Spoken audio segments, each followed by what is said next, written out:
জয় যিশু। জয় যিশু। আমি প্রভু ধন্যবাদ করি, তার গৌরব করি যে প্রভুর বাক্য থেকে কথা বলার সুন্দর সুযোগ এভরিডে প্রেয়ার গ্রুপের মধ্য দিয়ে পেয়েছি। আমি এই জন্য পিতা ঈশ্বরকে ধন্যবাদ জানাই, কৃতজ্ঞতা জানাই আপনাদেরকে যারা আজকে এই সময় প্রভুর বাক্য থেকে কথা শোনার জন্য আকাঙ্ক্ষী রয়েছেন। আমি আজকে প্রভুর বাক্য থেকে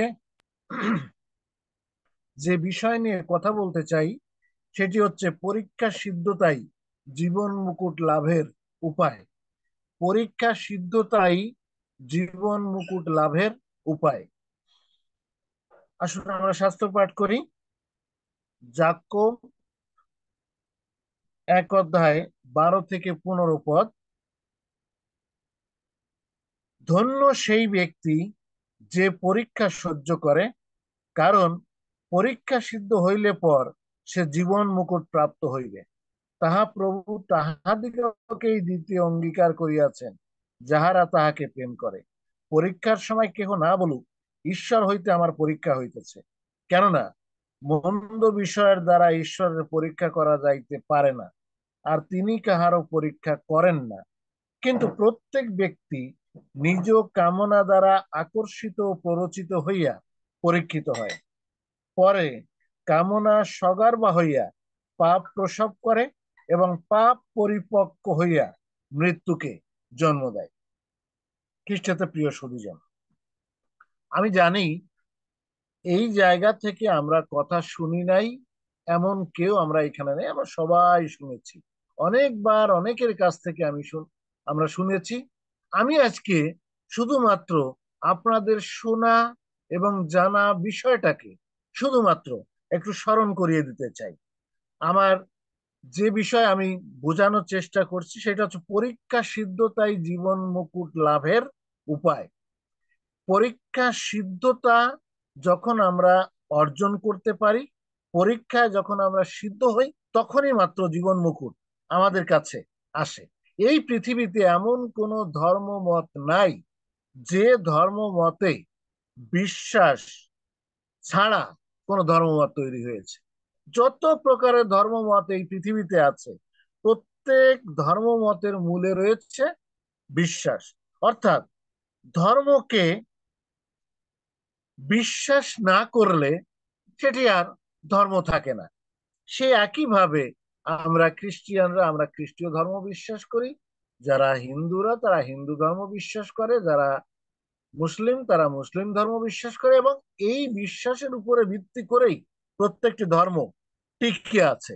আমরা যেখানে শাস্ত্র পাঠ করেছি সেখানে বলা হচ্ছে যে আমরা যেটি বিশ্বাস করি তার জন্যে আমাকে পরীক্ষার মধ্য দিয়ে যেতে হয়।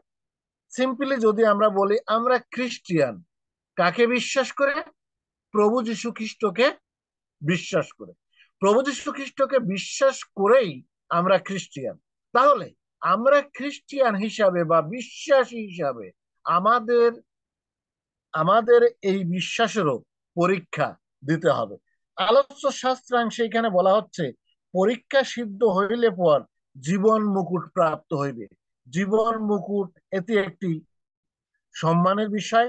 মুকুট হচ্ছে একটা গৌরবের বিষয়, যেটা মাথায় পরার বিষয়। এই মুকুট প্রথম পিতর 1 অধ্যায় 7 পদে বলা হচ্ছে, যে সুবর্ণ নশ্বর হইলেও অগ্নি দ্বারা পরীক্ষিত হয়, তাহা অপেক্ষাও মহামূল্য তোমাদের বিশ্বাসের পরীক্ষা শুদ্ধতা যীশু খ্রিস্টের প্রকাশকালে প্রশংসা গৌরব ও সমাদরজনক হইয়া প্রত্যক্ষ হয়। অর্থাৎ আমাদের প্রত্যেকে যে বিশ্বাসে আমরা আছি, এই বিশ্বাসের একটা পরীক্ষা আমাদেরকে দিতে হয়। আর এই পরীক্ষায় যখন আমরা সিদ্ধতা লাভ করি বা সিদ্ধতা অর্জন করি, তখনই গৌরবের মুকুট লাভ করার উপযুক্ততা আমরা অর্জন করি। হয়তো আজকের দিনে ডায়মন্ডের মুকুট, হীরার মুকুট অনেক মূল্যবান, কিন্তু যে সময় আমার জানা মতে বাইবেলের এই ঘটনাগুলো লিপিবদ্ধ করা হয়েছিল, সেই সময় সব থেকে মূল্যবান ছিল স্বর্ণ মুকুট।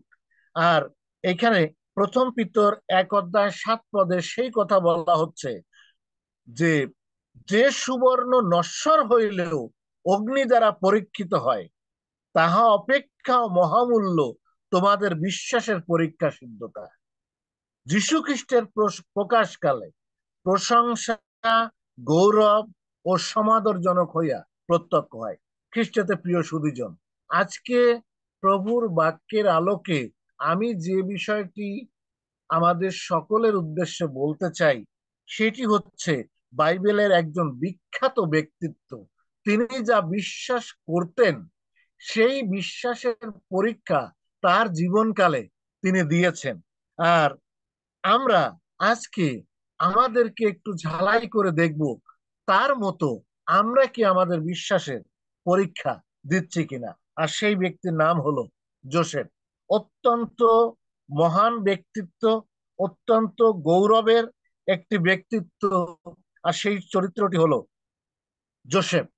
যোসেফের জীবনে তিনি যা বিশ্বাস করতেন তার জীবনের এই বিশ্বাসের পরীক্ষা সিদ্ধতা এক এক করে 7টি ধাপে তিনি অর্জন করেছিলেন। আমি খুব সংক্ষিপ্তভাবে তার বিশ্বাসের এই পরীক্ষা সিদ্ধতার 7টি ধাপ এই সময় তুলে ধরতে চাই।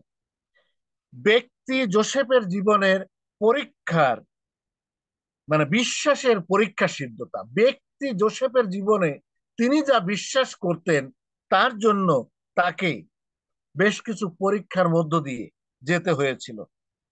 আর এক এক করে 7টি পরীক্ষায় তিনি উত্তীর্ণ হয়েছিলেন। তিনি যা বিশ্বাস করেছিলেন, ঈশ্বর তাকে যা দেখিয়েছিলেন সেটিকে তিনি মনে প্রাণে বিশ্বাস করেছিলেন। এবং আদি পুস্তক 37 অধ্যায় থেকে 50 অধ্যায়ের মধ্যে এই ঘটনাগুলি লিপিবদ্ধ আছে, যা সংক্ষিপ্তভাবে আমি এই সময় আলোচনা করতে চাই। আর ব্যক্তি যোসেফ যা বিশ্বাস করতেন সেই যোসেফের বিশ্বাসের পরীক্ষা সিদ্ধতা এসেছিল তার আপন ভাইদের দ্বারা। জাকবের 12 ছেলের একজন হলেন যোসেফ। এই 12 জনের নাম হলো রুবেন, শিমিয়ন, লেভি, জিহুদা, ইসখর, সবুলুন, দান, যোসেফ, বিন্যামিন, নফতালি, গাদ ও আশের। এবং এই 12 জন ভাইয়ের মধ্যে যোসেফ হচ্ছেন জাকবের বৃদ্ধ বয়সের সন্তান। আর এ কারণে তিনি যোসেফকে একটু বেশি ভালোবাসতেন। আর যোসেফকে আরো একটু বেশি ভালোবাসার কারণ ছিল অন্য সব ছেলেদের থেকে, যে তিনি অন্য সব ভাইদের কুব্যবহারের বার্তা, খারাপ ব্যবহারের কথা তিনি পিতার কাছে জানাতেন। পিতা তাদের সমস্ত বিষয়ে অবগত হতেন। আর এই যোসেফ ছিলেন এই কাজটি তিনি করতেন, এই জন্য তিনি যোসেফকে আর একটু বেশি ভালোবাসতেন। এই যোসেফ যখন তার বয়স 17 বছর, সেই সময় ঈশ্বর তাকে একটি স্বপ্ন দেখালেন, যা যোসেফ মনে প্রাণে বিশ্বাস করেছিলেন। স্বপ্নটা ছিল এরকম: সব ভাইয়েরা মিলে ক্ষেত্রে আটি বাঁধছে এবং তার 11 ভাইয়ের আটি তার আটিকে প্রণাম করছে। এমনিতেই যোসেফের 11 ভাই তাকে খুব একটা ভালো চোখে দেখতেন না, কারণ আমি পূর্বেই বলেছি তিনি এই 11 ভাইয়ের কুব্যবহারের বার্তা তার পিতার কাছে গিয়ে জানাতেন। আর এই বিষয়ে তারা অবগত যে আমরা যে খারাপ কাজ করেছি এই কথাটা আমাদের মধ্যে একমাত্র অমুক ছাড়া আর কেউ জানে না, তাহলে কে পিতার কাছে বলেছে? তাহলে তারা বুঝতে পারছে। আর এই অবস্থায় আবার এই স্বপ্ন যখন ঈশ্বর তাকে দেখালেন যে যোসেফ তার 11 ভাইয়ের মধ্যে প্রধান হবেন, অর্থাৎ তার 11 ভাই তাকে প্রণাম করবে, এই কথা যখন তিনি বললেন তখন তার ভাইয়েরা আরো প্রতিহিংসায় জ্বলে উঠল। তারা তারা যে এতটা প্রতিহিংসা পরায়ণ হয়েছিল আমরা আদি পুস্তক 37 অধ্যায় 5 থেকে 8 পদ যদি আমরা দেখি যে তারা হিংসায় জ্বলে উঠেছে। এই দর্শন ঈশ্বর তাকে দেখিয়েছেন, অর্থাৎ যোসেফকে দেখিয়েছেন। তাই তার ভাইয়েরা হিংসায় জ্বললেও যোসেফ যোসেফের তাতে কিছুই যায় আসে না। যোসেফ কিন্তু মনে প্রাণে বিশ্বাস করেছিলেন যে ঈশ্বর তাকে এই দর্শন দেখিয়েছেন যে তার 11 ভাই তাকে প্রণাম করবে এবং তিনি 11 ভাইয়ের মধ্যে প্রধান হবেন।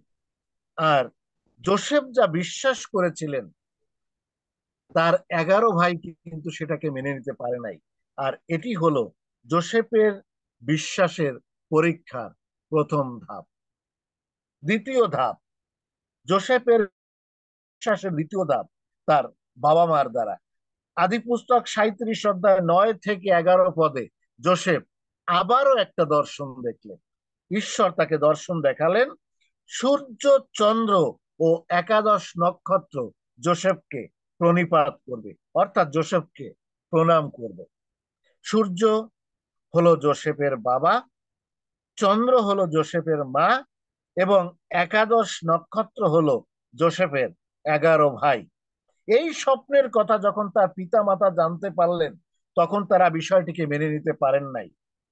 আজকের দিনে হয়তোবা আমাদের সন্তানও যদি এরকম কোন স্বপ্ন দেখে আমাদের বলে, এরকম কোন দর্শন দেখে আমাদের বলে, পিতামাতা হিসাবে হয়তো আমরাও মেনে নিতে পারবো না।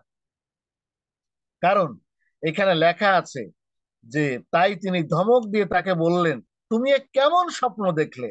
আমিও তোমার মাতা তোমাকে প্রণাম করিব। এটি সামাজিকভাবে লজ্জার এবং অপমানকর বিষয়ও বটে যে বাবা মাকে, আমাদেরকে 10 আজ্ঞার মধ্যে বলা আছে তোমার পিতা মাতাকে সমাদর করিও, সেই পিতা মাতা আমাকে প্রণাম করবে, এই কথা বলা যোসেফের পক্ষে কঠিন ছিল। কিন্তু তারপরেও যোসেফ এই কথা বলেছিলেন। কারণ কি ছিল? কারণ যোসেফ মনে প্রাণে বিশ্বাস করেছিল ঈশ্বর তাকে এই দর্শন দেখিয়েছেন এবং এই দর্শন তার জীবনে অবশ্যই কার্যকারী হবে। তাই ঈশ্বরীয় এই দর্শনের কথা যোসেফ বলতে লজ্জা বা দ্বিধাবোধ করে নাই। সামাজিকভাবে এই বিষয়টি গ্রহণযোগ্যতা পাওয়ার কথা না, কিন্তু যেহেতু জোসেফ এটি বিশ্বাস করেছিল, তাই তার বাবা মাকে এই বিষয়টি খুব সহজেই সে বলেছিল। কিন্তু আদি পুস্তক 37 অধ্যায় 11 পদে আমরা দেখি এই বিষয়টি তার বাবা মার মনে প্রচন্ড দাগ কেটে থাকলো। আর জোসেফের বাবা মার এই অসন্তোষ জোসেফের বিশ্বাসের পদক্ষেপগুলোর দ্বিতীয় ধাপ। যে জোসেফের বাবা মা জোসেফের এই স্বপ্নকে, এই দর্শনকে বিশ্বাস করতে বা মেনে নিতে পারেন নাই। তৃতীয়, জোসেফ মৃত্যু দ্বারা জোসেফের বিশ্বাসের পরীক্ষা এসেছিল। মৃত্যু দ্বারা জোসেফের পরীক্ষায় এসেছিল। জোসেফকে ঈশ্বর এই স্বপ্ন দেখিয়েছিলেন, আর সেই স্বপ্নের প্রেক্ষিতে অত্যাচার, নির্যাতন বা জীবনে কষ্ট এটি আসতেই পারে, হয়তোবা এটি স্বাভাবিকই ছিল। কিন্তু এই স্বাভাবিকতাকে অতিক্রম করে আমরা দেখতে পারি যে জোসেফের 11 ভাই এতটা প্রতিহিংসা পরায়ণ হয়ে গিয়েছিল যে তারা জোসেফকে মেরে ফেলতেও দ্বিধাবোধ করে নাই। একদিন জোসেফের বাবা জোসেফকে তার ভাইদের খবর আনতে সিকিমে পাঠালেন।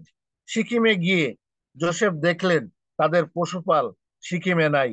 তখন একজন লোকের কাছে খবর পেলেন যে তারা দোথনে পাল নিয়ে গেছে। আর সেই সময় তা তিনি জোসেফ সেই দোথনের দিকে রওনা হলেন।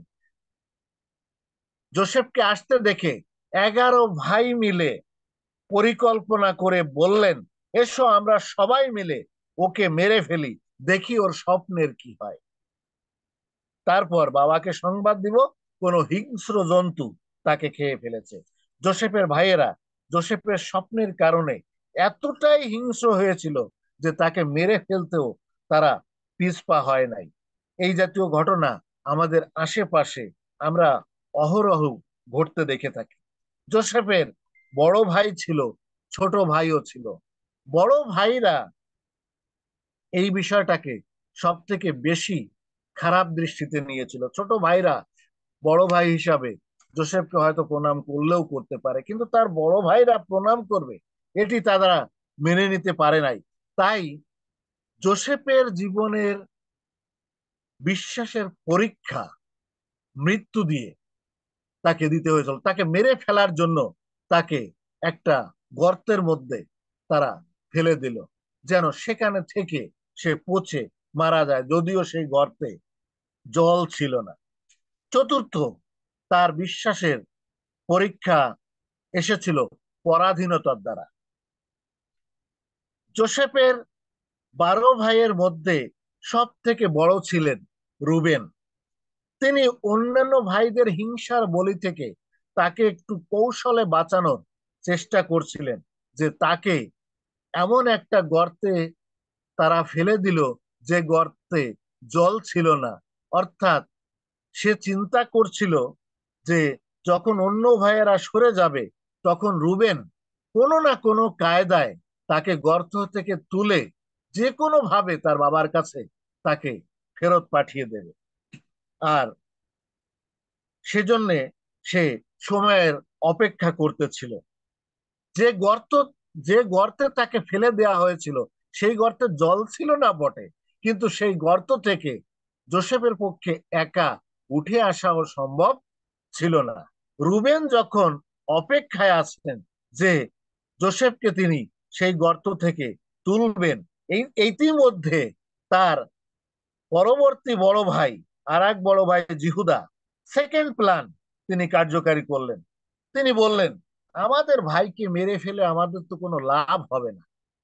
আর সেই সময় তারা মিদিয়নীয় কয়েকজন ব্যবসায়ীকে দেখে তারা চিন্তা করলেন যে ওই ব্যবসায়ীদের কাছে তারা জোসেফকে কৃতদাস হিসাবে বিক্রি করে দেবেন। যে কথা সেই কাজ। তাদেরই আর এক বড় ভাই জিহুদার নেতৃত্বে সব কয় ভাই মিলে তারা জোসেফকে ওই মিদিয়ন বণিকদের কাছে, ব্যবসায়ীদের কাছে তাকে বিক্রি করে দিল। এবং সেই মিদিয়ন ব্যবসায়ীরা জোসেফকে মিশর দেশে নিয়ে গিয়ে ফরৌনের কর্মচারী, রক্ষক সেনাপতি পটিফরের কাছে তাকে বিক্রি করে দিল। একবার না, দুইবার জোসেফ বিক্রি হয়ে গেল। যে ঈশ্বর জোসেফকে স্বপ্ন দেখালেন, দর্শন দেখালেন, তার 11 ভাই, তার বাবা মা তাকে প্রণাম করবে এবং যথেষ্ট সম্মানীয় স্থানে বড় জায়গায় জোসেফ যাবেন, আর সেই সমস্ত স্বপ্ন মনে হয় যে ব্যর্থ হয়ে গেল। কারণ এই এখন জোসেফ কিন্তু কৃতদাস। আর সেই সময়ে কৃতদাস প্রথা এতটাই জঘন্য ছিল, এতটাই নিকৃষ্টতম ছিল যে তারা একের পর এক অন্যের কাছে বিক্রি হতো। তাদের কোনো স্বাধীন সত্তা থাকতো না, তাদের কোনো মানবাধিকার ছিল না। আজকের দিনে স্থানীয় মানবাধিকার কমিশন আছে, আজকের দিনে জাতীয় মানবাধিকার কমিশন আছে, আজকের দিনে আন্তর্জাতিক মানবাধিকার কমিশন আছে। আজকের দিনে আমরা যদি চাকরি করি, দাস্যকর্ম করি বা কর্মচারী হই, আমাদের মানবাধিকার দেখার জন্য অনেক লোক আছে। এমন কি আজকে পৃথিবীর বিভিন্ন দেশে যুদ্ধ হচ্ছে, সেখানে কোথায় মানবাধিকার লঙ্ঘিত হচ্ছে, সেখানে সেই মানবাধিকারের পক্ষে তারা সোচ্চার হচ্ছেন। কিন্তু যে সময় জোসেফ দাস হিসাবে বিক্রি হয়ে গেল, কোনো মানবাধিকার কমিশন সেখানে ছিল না। অর্থাৎ আমরা এইখানে বুঝতে পারি যে জোসেফ অনেকটা হতাশ হয়ে গেলেন, যে তার স্বপ্ন, ঈশ্বর তাকে যে দর্শন দেখিয়েছেন, তাকে কি তাহলে সেই স্বপ্ন, সেই দর্শন কি পূরণ হবে না? আমাদের কাছে মনে হয়, আমরাও যখন এই ঘটনাটা পড়ি, তখন আমাদের কাছেও মনে হয় যে জোসেফ যখন কৃতদাস হিসাবে বিক্রি হয়ে গেলেন, তখন যেহেতু তার আর স্বাধীন সত্তা নাই, তাহলে তার আর এই নেতা হওয়ার, তার আর প্রধান হওয়ার কোনো সুযোগ নাই। কিন্তু এই পরীক্ষা, এই পরাধীনতার পরীক্ষা থেকেও জোসেফ তার বিশ্বাসের পরীক্ষায় তিনি বিজয়ী হলেন। আর আমরা দেখতে পারি যে এইখান থেকে যখন তিনি সেই পটিফারের কাছে তিনি বিক্রি হয়ে গেলেন, সেখানে পটিফারের বাড়ির তিনি কর্তা হয়ে গেলেন, অর্থাৎ এখান থেকেও তিনি উন্নতির দিকে এগিয়ে গেলেন। পঞ্চম যে পরীক্ষা যা এসেছিল যোসেফের জীবনে, বিশ্বাসের পরীক্ষা, সেটি হলো যৌনতা বা ব্যভিচারের দ্বারা। পৃথিবীর বহু মুনি ঋষি, বহু বড় বড় ব্যক্তিত্ব এই এই যৌনতার কাছে, এই ব্যভিচারের কাছে পরাজিত হয়েছে। অনেক লোক তাদের জীবনে ফেল করেছে, তাদের মিশন থেকে, তাদের ভিশন থেকে, তাদের পরিচর্যা থেকে, তাদের বড় বড় কার্য থেকে, বড় বড় পথ থেকে তারা বিচ্যুত হয়েছেন। এইখানে আমরা দেখতে পারি, লেখা আছে বাইবেলে, সদাপ্রভু ঈশ্বর যোসেফের সহবর্তী। এটি দেখা গেল পটিফারের বাড়িতে তিনি সর্বস্বের কর্তা হয়ে গেলেন। সবকিছু, পটিফারের বাড়িতে সমস্ত কিছু প্রধান বা মালিক হয়ে গেলেন যোসেফ। অর্থাৎ তিনি সবকিছু দেখাশোনা করবেন। এই সময় যোসেফের বয়স অলরেডি 17 বছর বয়সে যোসেফ দর্শন দেখেছিলেন। এই সময় যোসেফের বয়স অলরেডি 28 থেকে 30 বছর। আর এই সময় তিনি একজন টকবুকে যুবক। আর এই যুবকের কাছে কে আসলেন? যে পটিফর, যার বাড়িতে তিনি সর্বস্বের কর্তা, সেই কর্তার স্ত্রী তিনি যোসেফকে কুপ্রস্তাব দিয়ে বসলেন। কারণ যোসেফ একজন অধ্যক্ষ, তিনি রূপবান এবং সুন্দর ছিলেন। আর যার জন্য তার স্ত্রী, পটিফরের স্ত্রী, তার প্রতি আসক্ত হয়ে পড়লেন। আর একের পর এক যোসেফের কাছ থেকে তিনি প্রত্যাখ্যাত হলেন। কারণ যোসেফ তিনি কখনোই শর্টকাট ওয়েতে এই পথ নিতে চান নাই। খ্রিস্টদের প্রিয় সুধীজন, আজকের দিনে আমরা অনেকেই হয়তো এরকম শর্টকাট ওয়ে নিতে পারতাম। কারণ কি? পটিফরের স্ত্রী তার কাছে এই প্রস্তাব নিয়ে এসেছে। পটিফরের বাড়ির সমস্ত কিছুর অধ্যক্ষ যোসেফ। তাহলে যোসেফ যদি পটিফরের স্ত্রীর সাথে সখ্যতায় মিলিত হয়, তাহলে পটিফরকে এই পৃথিবী থেকে সরিয়ে দিয়ে ওই সমস্ত সম্পদ কর্তৃত্বের অধিকারী হওয়া যোসেফের পক্ষে কঠিন কিছুই ছিল না। কিন্তু এই শর্টকাট ওয়ে যোসেফ নিতে চান নাই। বরং তিনি পটিফরের স্ত্রীকে এটি বোঝালেন, আমি কিরূপে এই মহা দুষ্কর্ম করিতে এবং ঈশ্বরের বিরুদ্ধে পাপ করিতে পারি। যোসেফ এই পাপ করলেন না ঠিকই, কিন্তু আমরা দেখতে পারি এই পৃথিবীতে অনেকেই, এমনকি আমাদের পূর্বপুরুষদের মধ্যে অনেকেই এই যৌনতার কাছে, এই ব্যভিচারের কাছে অনেকে পরাজিত হয়েছে। আমাদের একজন ব্যক্তির কথা আমি বলি, যিনি ছিলেন ঈশ্বরের মনের মতো লোক। তিনিও ব্যভিচারের কাছে পরাজিত হয়েছিলেন। সলোমন, তিনিও ব্যভিচারের কাছে পরাজিত হয়েছিলেন। আমরা দেখি সিমশন, তিনিও দলিলার কাছে পরাজিত হয়েছিলেন, শুধুমাত্র একটি মাত্র কারণে, এই ব্যভিচারের কারণে। খ্রিস্টতে প্রিয় সুধীজন, কিন্তু যোসেফ কোনো অবস্থাতেই তার সেই ঈশ্বরের দেখানো দর্শন থেকে পিছনে সরে আসেন নাই। এবং তার জীবনে, যোসেফের জীবনে এই পরীক্ষা সিদ্ধতা, এই যৌনতা বা ব্যভিচার দ্বারা বিশ্বাসের পরীক্ষা সিদ্ধতায় তিনি পঞ্চম ধাপ অতিক্রম করলেন। ষষ্ঠ ধাপ আমরা দেখতে পারি, যোসেফের বিশ্বাস রক্ষার জন্য যোসেফ তিনি কারাবরণ করলেন, তিনি কারাগারে গেলেন। যোসেফের স্ত্রী পটিফরের স্ত্রী যখন পটিফরের কাছে অভিযোগ করলেন, তখন পটিফর যোসেফকে কারাগারে দিলেন। কি অদ্ভুত ব্যাপার! এই কারাগারেও সদাপ্রভু যোসেফের সহবর্তী ছিলেন, যা আদি পুস্তক 39 অধ্যায় 21 পদে লেখা আছে।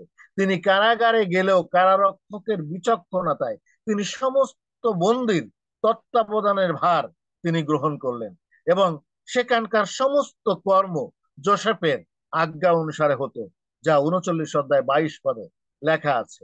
সদাপ্রভু ঈশ্বর তার সহবর্তী ছিলেন বলে তিনি যা কিছু করতেন তাতেই সফল হতেন। এই সময় যখন ঈশ্বর তার সহবর্তী, সেই সময় কারাগারে দুইজন লোক, এই কারাগারে থেকেই তারা স্বপ্ন দেখলেন। পানপাত্র বাহক এবং মোদক, যারা ছিল ফরৌনের পানপাত্র বাহক, অর্থাৎ মিশর দেশের যিনি রাজা বা যিনি সর্বময় কর্তার অধিকারী, তার পানপাত্র বাহক এবং মোদক, তারা দুইজনে দুইটা স্বপ্ন দেখলেন এবং যোসেফ তাদের কাছে দুইজনের স্বপ্ন অর্থ করে ব্যাখ্যা করে তাদের বুঝালেন। আর তার বলা স্বপ্নের অর্থ অনুসারে একজনকে মৃত্যুদণ্ড দেওয়া হলো এবং একজনকে পূর্ব পদে বহাল করা হলো। যোসেফ কিন্তু সেই লোকের কাছে, সেই পানপাত্র বাহকের কাছে রিকোয়েস্ট করেছিলেন, অনুরোধ করেছিলেন, অনুনয় বিনয় করেছিলেন, আপনি যখন পূর্ব পদে বহাল হবেন তখন আমার কথা একটু স্মরণ করবেন, কারণ আমি কোনো অন্যায় করে কারাগারে আসি নাই, আমি কোনো পাপ করে কারাগারে আসি নাই, আমি কোনো ভুল করে কারাগারে আসি নাই, আমার প্রতি অবিচার করা হয়েছে। কিন্তু এই পানপাত্র যখন সে পূর্ব পদে বহাল হলো, সে বেমালুম যোসেফের কথা একেবারে ভুলেই গেল, তার মনেই ছিল না। আর এই কারাগারে থেকে তার বের হওয়ার রাস্তাও আপাতত বন্ধ হয়ে থাকলো। আর যোসেফের বিশ্বাসের পরীক্ষায় এই কারাগারের থেকে তার ষষ্ঠ ধাপ তিনি অতিক্রম করলেন। সপ্তম ধাপ ক্ষমতার দ্বারা যোসেফের বিশ্বাসের পরীক্ষা। সর্বশেষ এবং সপ্তম ধাপে আমরা দেখতে পারি, জাগতিকভাবে যখন কেউ ক্ষমতায় যায়, ক্ষমতার অধিকারী হয়, তখন অনেকেই স্বেচ্ছাচারী হয়ে যায়। কিন্তু আমরা দেখতে পারি জাগতিকভাবে এই যোসেফ একসময় সমস্ত ক্ষমতার অধিকারী হয়ে গেলেন। এই সময় ঘটনার চক্রে মিশর রাজ ফরৌন একটি স্বপ্ন দেখলেন, যে স্বপ্নের অর্থ বলার মতো কেউ ছিল না। আর সেই সময় এই পানপাত্র বাহকের কথা মনে হলো যে সেই ইব্রিয় যুবক যোসেফ, যে তাকে কারাগারে তার স্বপ্নের অর্থ বলে তাকে পুনরায় সেই পূর্ব পদে বহাল রেখেছে। আর তার মনে পড়লে সে ফরৌনের কাছে তার নাম সে বলল, এবং আমরা দেখতে পারি যে ফরৌন তাকে কারাগার থেকে বের করে নিয়ে আসলেন এবং সেই কারাগার থেকে বের করে আনার পরে যোসেফ ফরৌনের সেই স্বপ্নের অর্থ বলে দিলেন। সাথে সাথে তিনি যোসেফ তাকে একটা পরামর্শ দিলেন, একজন বিজ্ঞ, একজন অভিজ্ঞ, একজন জ্ঞানবান, একজন বুদ্ধিমান লোককে আপনি এই মিশর দেশের সর্বময় কর্তা হিসাবে, অধ্যক্ষ হিসাবে নিযুক্ত করেন, যেন সে এই দুর্ভিক্ষের সময়কাল এবং এই শস্য বাহুল্যের সময়কাল যথোপযুক্ত ভাবে ব্যবহার করতে পারে। 7 বছর মিশর দেশে প্রচুর শস্য হলো। আর এই সময় যোসেফের বয়স অলরেডি 30 বছর। তিনি তিনি অলরেডি বিয়ে করলেন, তার ইফ্রাইম এবং মনসী নামে তার 2 ছেলে হলো। আর সেই 7 বছর প্রচুর শস্য মিশর দেশে হলো। আর এই 7 বছর প্রচুর শস্য হওয়াতে যোসেফকে আহ যোসেফের কথার কার্যকারী হলো এবং যোসেফকে মিশর রাজ ফরৌন তাকে দায়িত্ব দিয়ে মিশরের সর্বময় কর্তা হিসাবে তাকে রাখলেন। শুধুমাত্র নামে ফেরাউন বা ফরৌন তিনি প্রধান থাকলেন, সমস্ত কর্তৃত্ব, সমস্ত সিদ্ধান্ত এবং সমস্ত কাজ দেখাশোনা এবং তত্ত্বাবধান তিনি করতেন।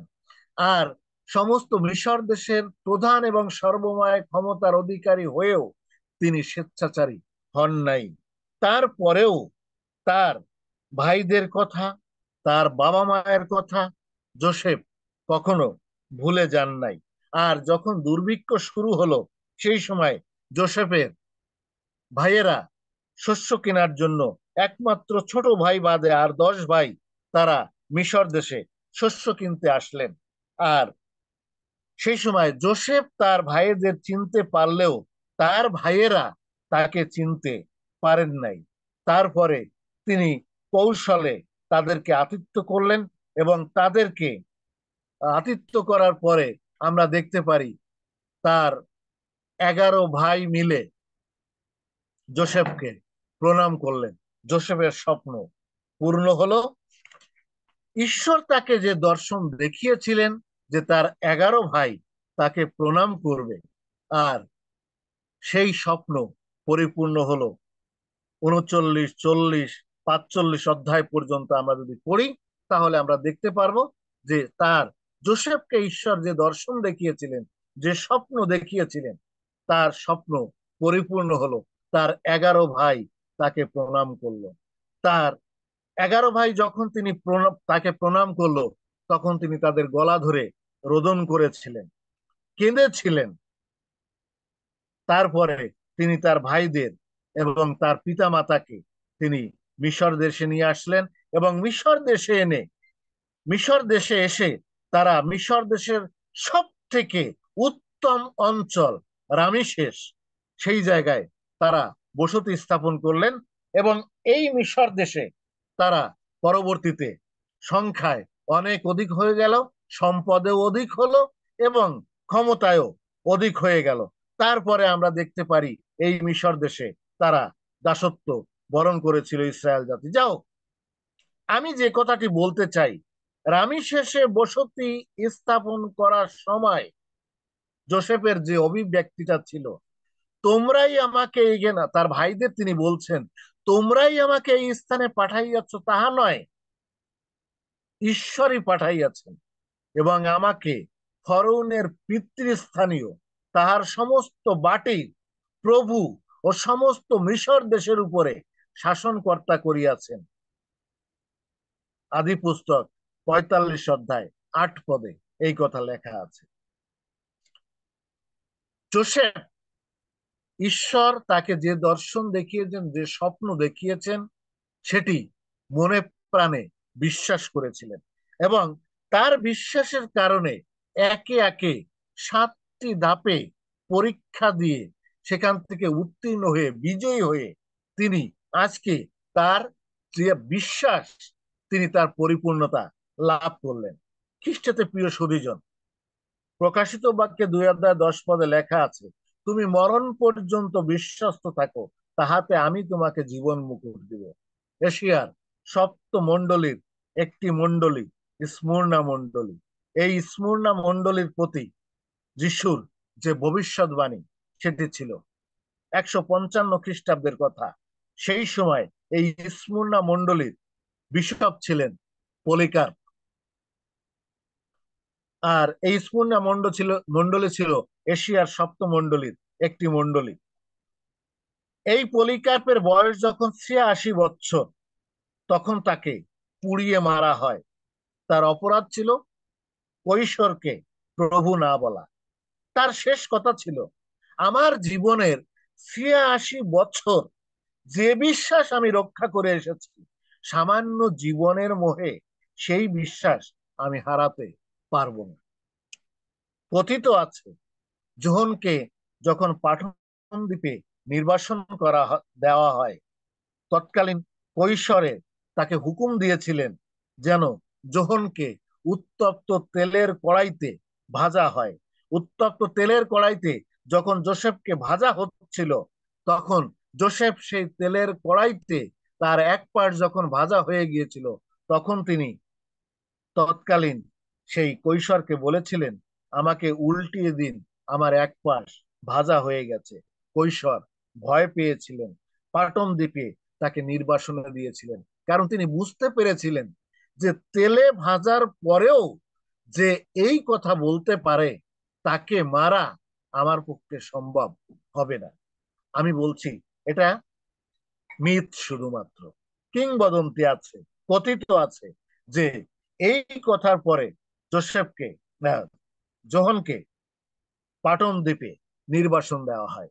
খ্রিস্টতে প্রিয় সুধীজন, আমরা যে বিশ্বাস করি, মনে রাখবেন, আমরা যে বিশ্বাসে আছি, এই বিশ্বাসে পরীক্ষা দেওয়ার জন্য আমাদের সর্বদা প্রস্তুত থাকতে হবে। যোসেফ 17 বছর বয়সে স্বপ্ন দেখেছিলেন, দর্শন দেখেছিলেন, ঈশ্বর তাকে সেই দর্শন দেখিয়েছিলেন, এটি যোসেফ মনে প্রাণে বিশ্বাস করেছিলেন, যা পরিপূর্ণ হতে এতটা সময় তাদের লেগেছিল। যোসেফের ভাইদের দ্বারা তার বিশ্বাসের পরীক্ষা হয়েছিল, বাবা মার দ্বারা তার বিশ্বাসের পরীক্ষা হয়েছিল, মৃত্যু দ্বারা তার বিশ্বাসের পরীক্ষা হয়েছিল, পরাধীনতার দ্বারা তার বিশ্বাসের পরীক্ষা হয়েছিল, যৌনতার দ্বারা তার বিশ্বাসের পরীক্ষা হয়েছিল, কারাগার দ্বারা তার বিশ্বাসের পরীক্ষা হয়েছিল, এবং ক্ষমতার দ্বারা যোসেফের বিশ্বাসের পরীক্ষা হয়েছিল। আর সমস্ত বিশ্বাসের পরীক্ষায় যোসেফ বিজয়ী হয়েছিল। আমরা যেখানে পাঠ করে শুরু করেছিলাম যে পরীক্ষা সিদ্ধ হইলে পর সে জীবন মুকুট প্রাপ্ত হইবে। আজ আমরা যে বিশ্বাসে আছি, যে বিশ্বাস করছি, মনে রাখুন খ্রিস্টতে প্রিয় ভাইগণ, আমাদের বিশ্বাসের পরীক্ষা দিতে হবে, এবং সেখানে মরণ পর্যন্ত আমাদেরকে বিশ্বস্ত থাকতে হবে। আর যখনই আমরা মরণ পর্যন্ত বিশ্বস্ত থাকবো, তখনই শুধুমাত্র জীবন মুকুটের অধিকারী হব। যেটি যোসেফ পেয়েছিলেন, আমরাও লাভ করব। আমাদের এই বাক্যের মধ্য দিয়ে ঈশ্বর প্রচুর রূপে আশীর্বাদ করুন, যেন আমরা প্রত্যেকেই আমাদের প্রত্যাশিত জীবন মুকুট লাভ করতে পারি। প্রভুর বাক্যের জয় হোক। আমেন। ইমানুয়েল। ধন্যবাদ দেই দাদাকে, সুন্দর বাক্য ছিল। আমরা জানি, এ গল্প অনেকবার শুনেছি।